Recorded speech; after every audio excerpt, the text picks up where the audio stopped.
आई पिताजी, पुष्प।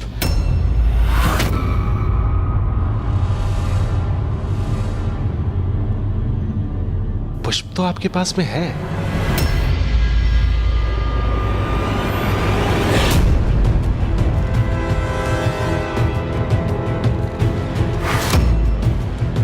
पुत्र, ये चुंदरी किसकी है?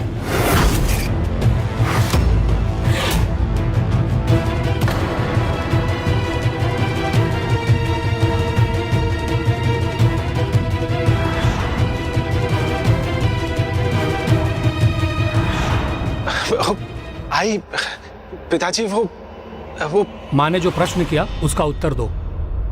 किसकी है चुनरी? ये मेरी चुनरी है।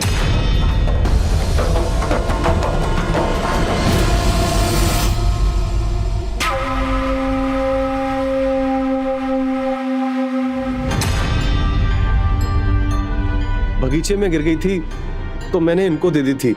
मैं इसी को लेने आया था। हाँ पिताजी, ये बंसिया को बगीचे में गिरी मिली थी।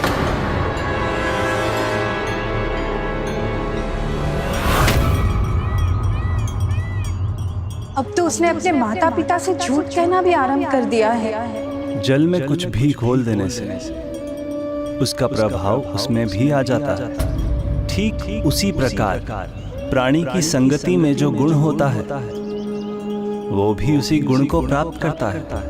बुरी संगत तो उस कोयले के समान है जो गर्म हो तो हाथ जला दे और यदि ठंडा हो तो काला कर दे।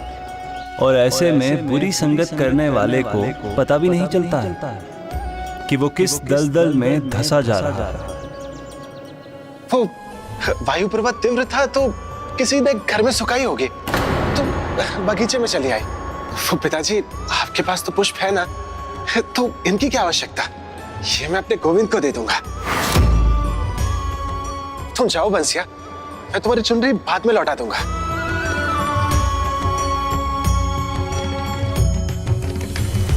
पुत्र,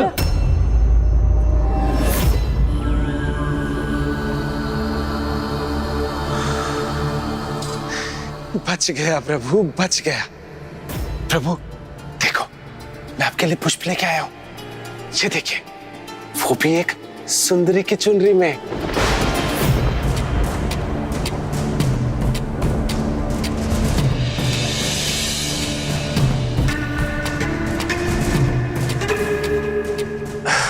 बताता हूं, पूरी बात बताता हूं।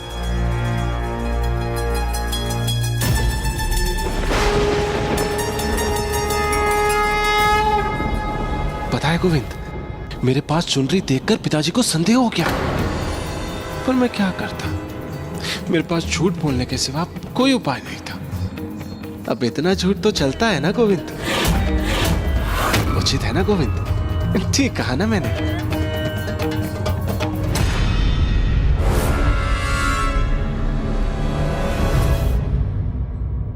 हाँ गुरु, इतना झूठ तो चलता है और इससे अधिक भी चलता है। बंसिया,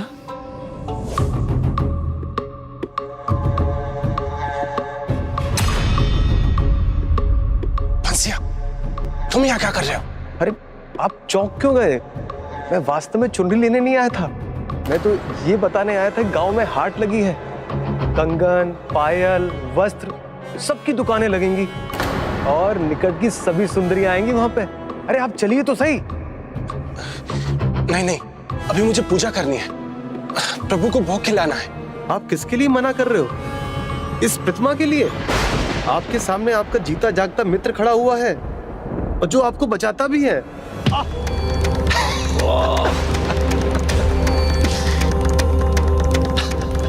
बंसिया, वाह गुरु वाह।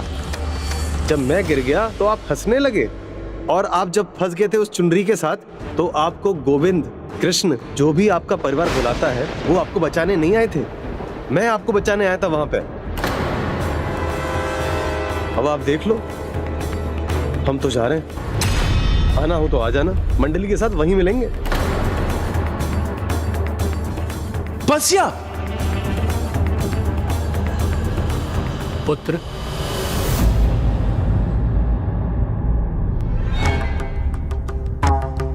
क्या तुम जाओगे? नहीं नहीं पिताजी, कदापि नहीं। आज तो आप मुझे और दिवाकर को उपनिषद का ज्ञान समझाने वाले थे ना? हाँ पुत्र, किंतु उससे पहले तुम्हें एक महत्वपूर्ण बात बतानी है।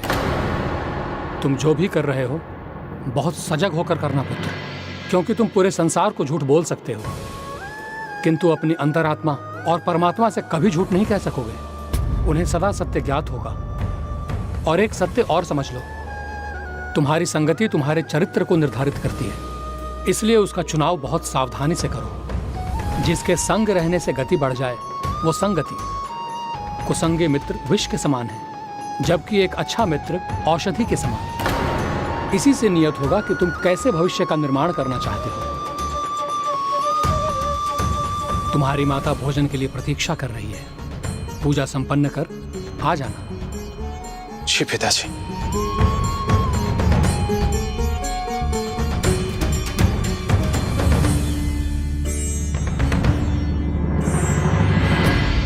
बस एक बार आपकी सहायता की आवश्यकता थी।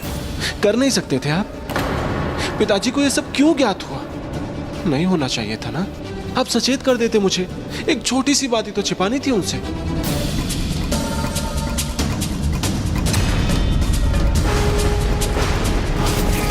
बंसिया ने ठीक कहा था, वही मेरा मित्र है और सहायक भी, आप नहीं।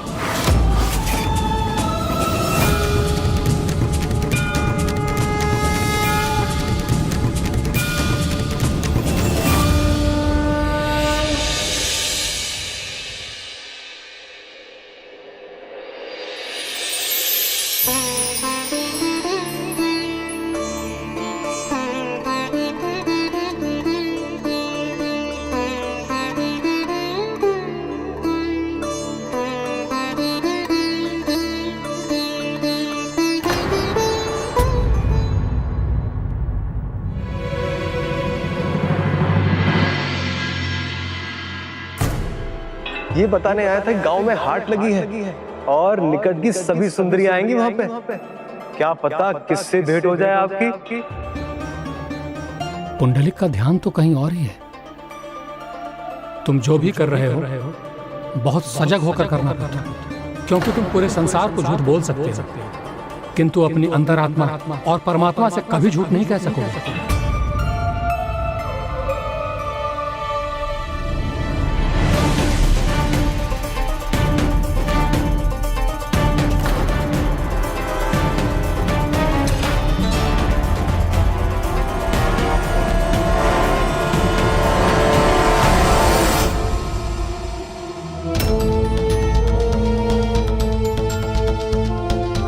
कुसंगे मित्र विष के समान, जबकि एक अच्छा मित्र औषधि के समान। इसी से नियत होगा कि तुम कैसे भविष्य का निर्माण करना चाहते हो।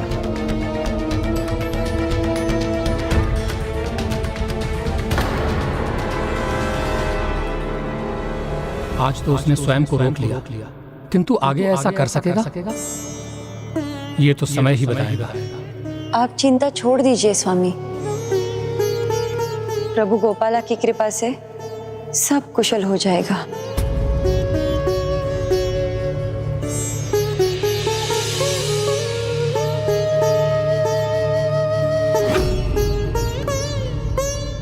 आप ही के कारण इस अवस्था में हूं मैं। मेरे भीतर कितना द्वंद चल रहा है ये अच्छे से जानते हैं आप। एक और तो मैं जाना चाहता हूं और दूसरी ओर ऐसा लगता है कि गया तो गलत होगा, पर आप यूं ही शांत बैठे रहेंगे, मेरी सहायता थोड़ी करेंगे। क्या सहायता चाहिए आपको भाऊ? मुझे बताइए, मैं करूंगा आपकी सहायता। ठीक है, मुझे तुमसे कोई सहायता नहीं चाहिए। तुम शांति से सो जाओ। जब से आया है मैं शांति से अपने गोविंद से बात भी नहीं कर सकता।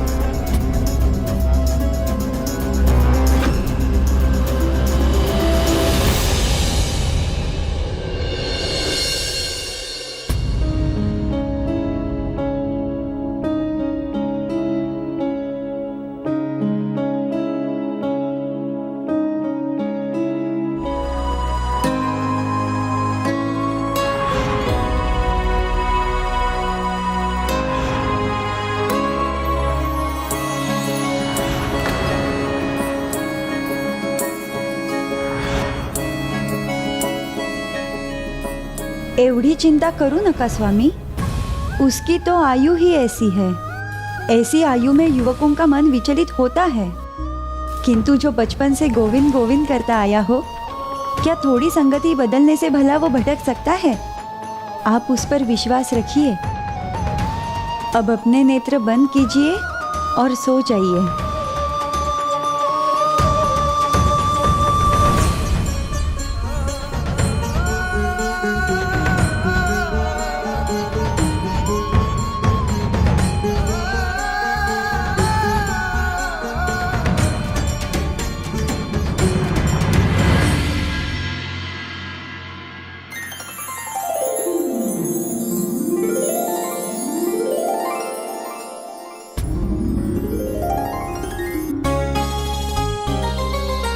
प्रभु, प्रणाम प्रभु।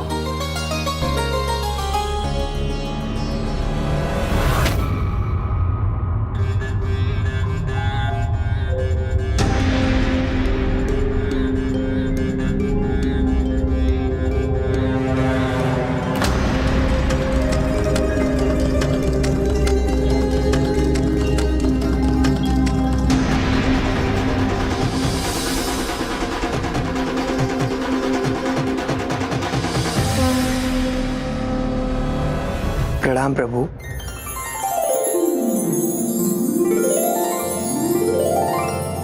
अरे पुंडलिक बहू कहाँ गए?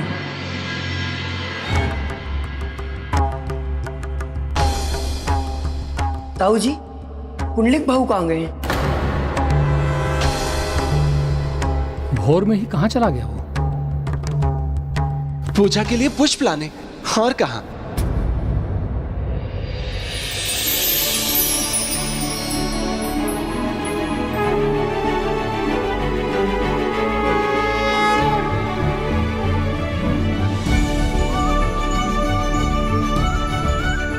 आई, ये लीजिए पुष्प, और कुछ पुष्प मैं अपने गोविंद के लिए लेकर जाता हूं।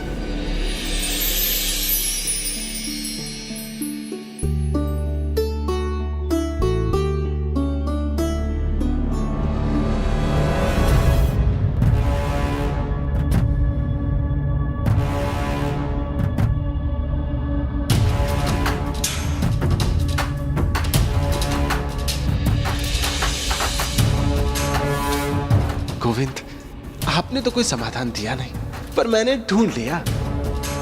स्वामी, हमारा पुत्र सुपथ पर लौट आया है, तो उसे देखकर आप प्रसन्न क्यों नहीं हैं? क्योंकि मेरे मन में शंका है। अचानक से उसका पूर्ण रूप से सुधर जाना विश्वास नहीं होता। लगता है जैसे हमसे कुछ छिपा रहा है। गोविंद, किसी से कहना नहीं, पर आज मैं उसी बगीचे में गया था जहां कल उस सुंदरी से मिला था।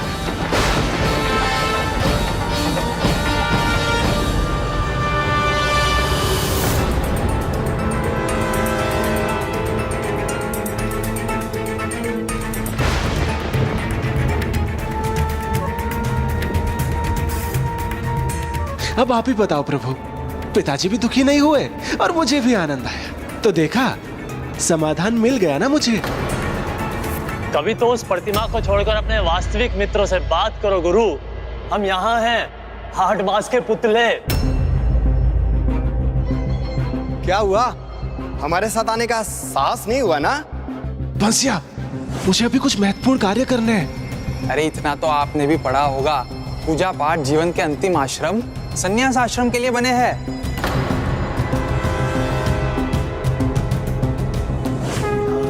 मैं वही कर रहा हूँ जिसमें मुझे परम आनंद आता है। जब कुछ अनुभव किया ही नहीं तो कैसे पता कि परम आनंद है? अभी तो मुख दर्शन हुए हैं, रूपमती का स्पर्श किया था आपने। आपको स्मरण है ना कैसा अनुभव हुआ था?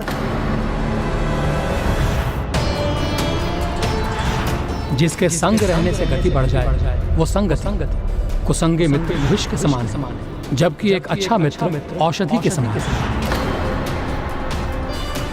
मैंने तो आपको बता दिया सुख का अर्थ क्या होता है। अब आपको सोचना है कि अब क्या करना है। वैसे हाट का आज अंतिम दिन है, आना हो तो आ जाना। वो सभी कार्य जिसमें युवा अवस्था व्यर्थ करेंगे आप।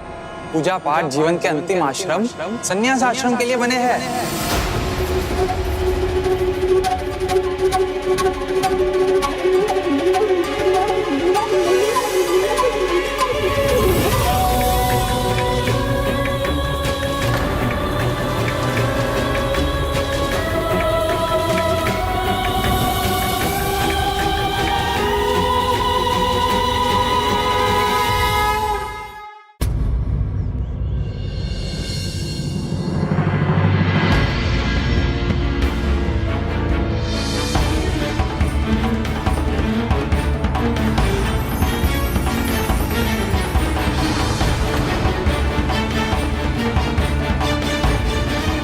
क्या हुआ पुत्र? मेरा स्वास्थ्य थोड़ा ठीक नहीं है, मैं थोड़ा विश्राम करना चाहता हूँ।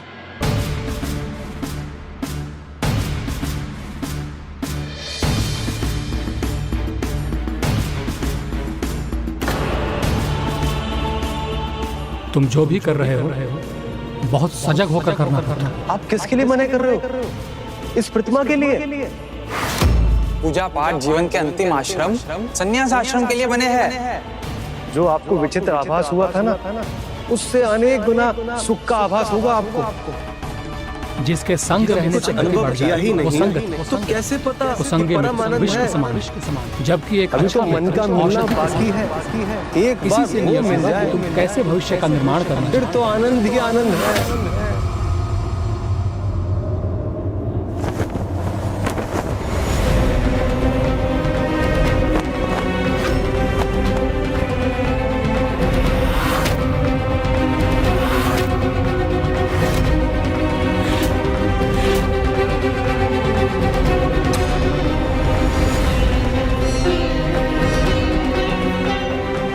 उसने निर्णय ले ही लिया कि उसे किसकी संगति का चुनाव करना है। पवन से मिलकर धूल उड़कर अंबर को छू जाती है और वही धूल जब नीचे बहने वाले जल के साथ मिलती है तो कीचड़ बन जाती है।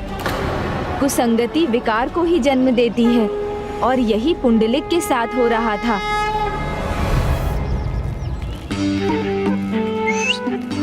सुंदरी,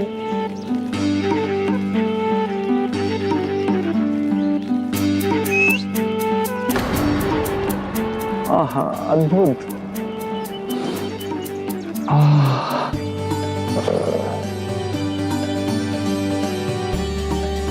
अति सुंदर।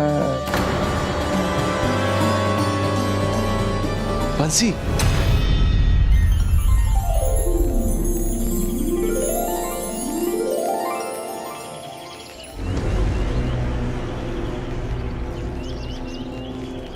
आहा, आ गए गुरु। अब तो इन सब का ध्यान हम पर भी जाएगा। देखो देखो कौन आ गया, हमारे गुरु आ गए। प्रेम का गुरु कौन है? हमारा पुंडलिक है।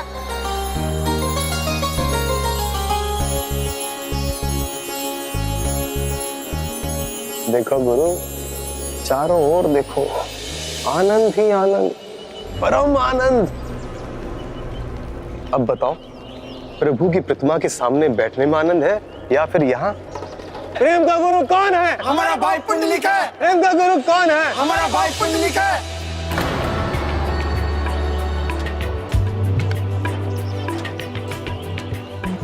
जाओ गुरु जाओ, बात कर लो उससे, यही अवसर है। चुंडी लुटा दो। गुरु जाओ ना, जाओ गुरु जाओ, अवसर है। गुरु जाओ ना। देखो रूपमती, तुम्हारे पुंडलिक।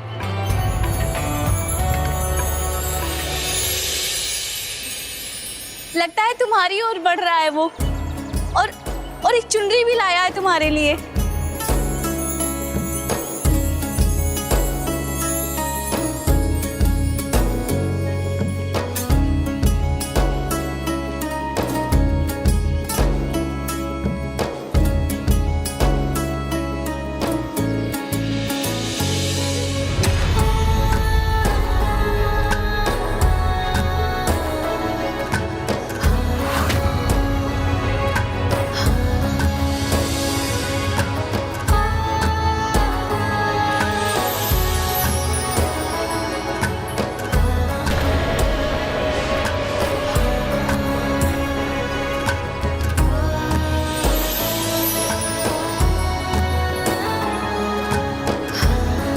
ये लीजिए आपकी चुनरी।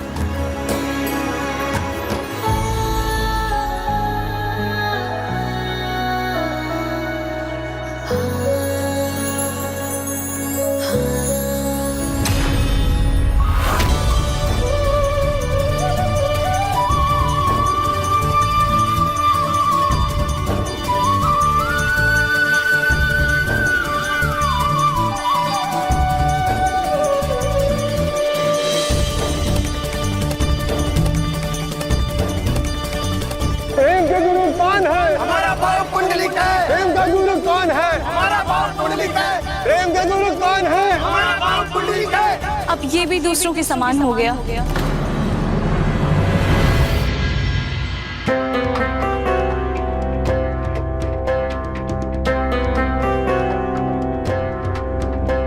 स्वामी, मैं जाकर देखती हूँ, अब वो ठीक तो है ना?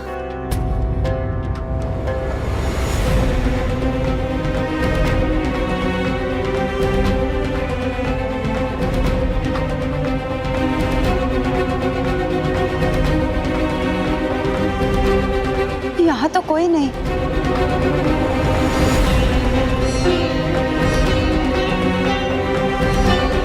मैंने कहा था वो अवश्य कुछ छिपा रहा है। अब मुझसे रहा नहीं जाता। वो अपने आप पर से नियंत्रण खो रहा है। ये संभव है कि भविष्य में यदि ये अपने पथ से भटक जाए तो इसे उचित पथ पर लाना कठिन होगा। इसलिए इसका सदा ध्यान रखना होगा आपको। अब मुझे विश्वास हो गया है, उसे सुपथ पर लाना अत्यंत कठिन है।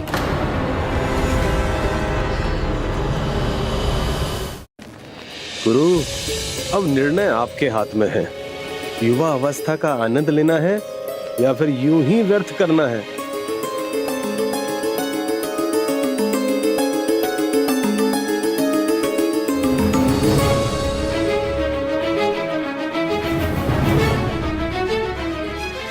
स्वामी,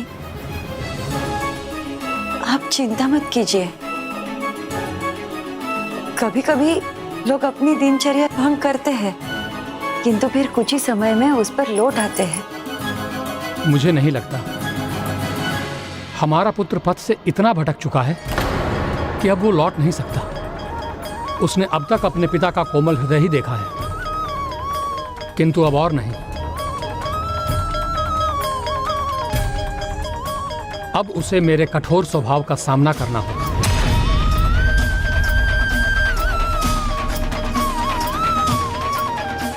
युवा अवस्था एक ही बार आती है, मैं उसे व्यर्थ क्यों करूंगा? उसका आनंद लूंगा।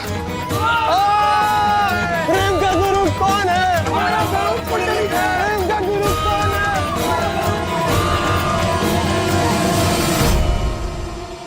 और उस दिन, उस क्षण से आनंद नहीं, अपने विनाश का मार्ग खोल दिया था पुंडलिक ने। गणेश जी, इतना ज्ञानी होने के बाद भी पुंडलिक अपने पथ से कैसे भटक गया? जैसे दीपक तले अंधेरा होता है, वैसे ही हृदय की बुराई परछाई बनकर जब किसी पर छाती है तो उसका तेज ढक जाता है और फिर स्वयं प्रयास करने पर ही वो पुनः उजागर होता है। अन्यथा उसकी दृष्टि के आगे बस बुराई का ही अंधकार होता है।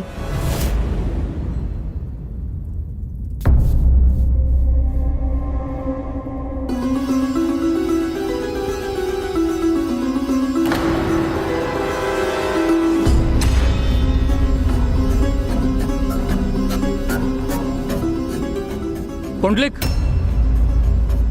तुम में ये कैसा परिवर्तन आ चुका है? पहले तो तुम हमारा आशीर्वाद लिए बिना घर के बाहर नहीं जाते थे, किंतु अब आशीर्वाद लेना तो दूर, अब हमसे दृष्टि छिपा कर जाने लगे। मेरी सांस घुट रही थी यहाँ पर। मुझे क्षमा कीजिए पिताजी, किंतु ये बताइए, ये जीवन मेरा है, क्या मैं अपने जीवन का अनुभव लेने के लिए भी स्वतंत्र नहीं हूं? ये तो मेरा अधिकार है ना पिताजी?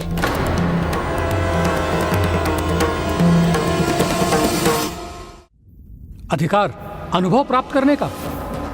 हाँ है, किंतु झूठ बोलने का नहीं। और ऐसे अनुभव में कैसा आनंद जो झूठ के बल पर लिया जाए?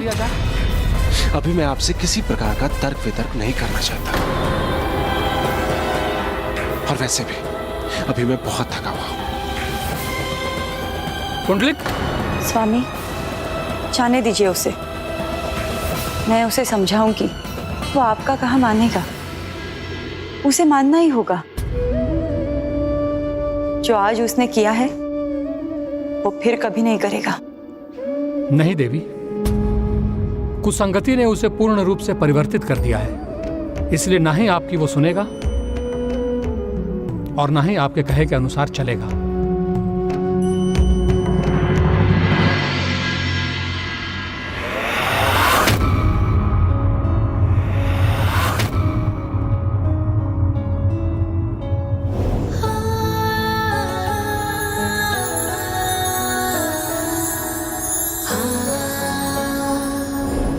कितना आनंददायी स्पर्श था।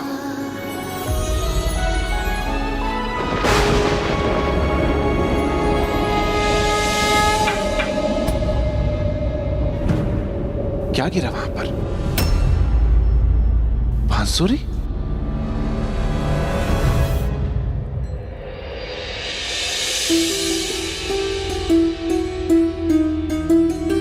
प्रभु,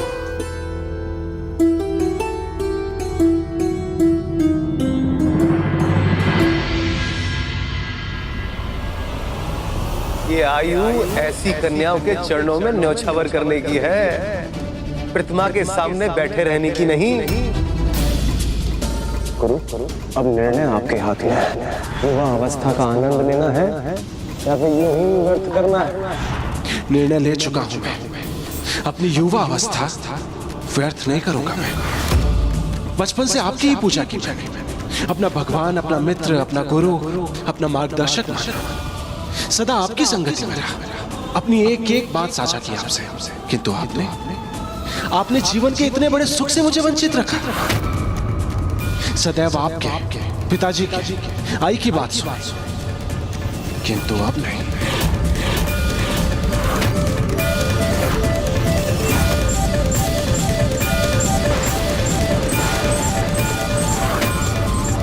अब बस मैं अपनी सुनूंगा, जीवन के सभी अनुभव समझूंगा और स्वयं समझूंगा कि किस अनुभव से परम आनंद मिलता है। स्वयं स्पर्श कहां किया था मैंने उस रूपमती का? वो स्वयं आई थी मेरे पास सुरक्षित होने के लिए। अब सब सच बता दिया है, फिर भी आपकी दृष्टि नहीं बदली है, किंतु मेरी दृष्टि तो बदल गई है। मेरे हृदय का स्पंदन तो अभी भी कम नहीं हुआ है। मन भाग भाग हो रहा है, हिलोरे खा रहा है। और इसमें क्या दोष? युवा हूं और युवा अवस्था में ये सब अनुभव स्वाभाविक है।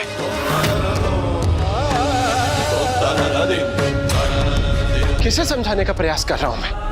आप मेरे मन की दशा समझ ही नहीं सकते, क्या समझना ही नहीं चाहते।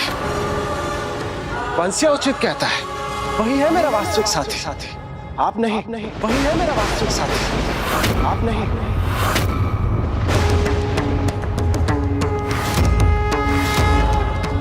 कुसंगति का काला प्रभाव जब किसी व्यक्ति पर काले बादल के समान छा जाता है, तो उस पर सूर्य के प्रकाश से मिलने वाली शक्ति और सुख का भी कोई प्रभाव नहीं पड़ता। इसीलिए वो केवल मुझे ही नहीं नकार रहा, अपने जीवन के सभी सुखों को नकार रहा है।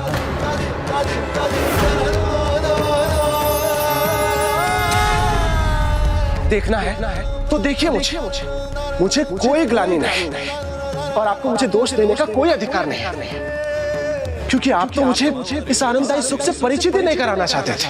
वो तो भला हो मेरे नए मित्रों का, जिन्होंने मुझे इस नए सुख से परिचित कराया।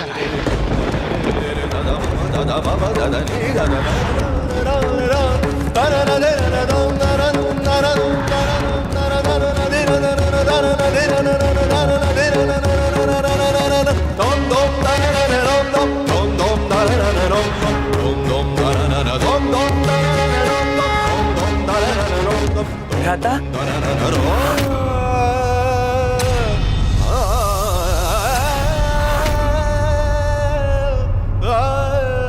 जब से तुम्हारा प्रवेश हुआ है, मेरा जीवन दुभर हो गया है। एक पल का भी एकांत संभव नहीं है मुझे। देख क्या रहे हो? सुना नहीं तुमने? अपनी पोटली उठाओ और जाओ यहां से। मुझे एकांत चाहिए।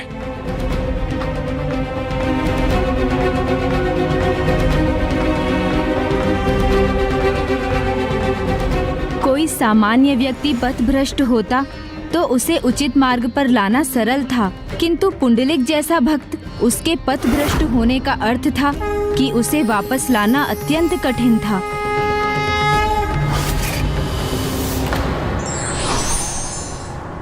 एक अनुचित निर्णय व्यक्ति को गर्त की ओर धकेल सकता है, इसलिए कोई भी निर्णय लेने से पहले विचार अवश्य करना चाहिए।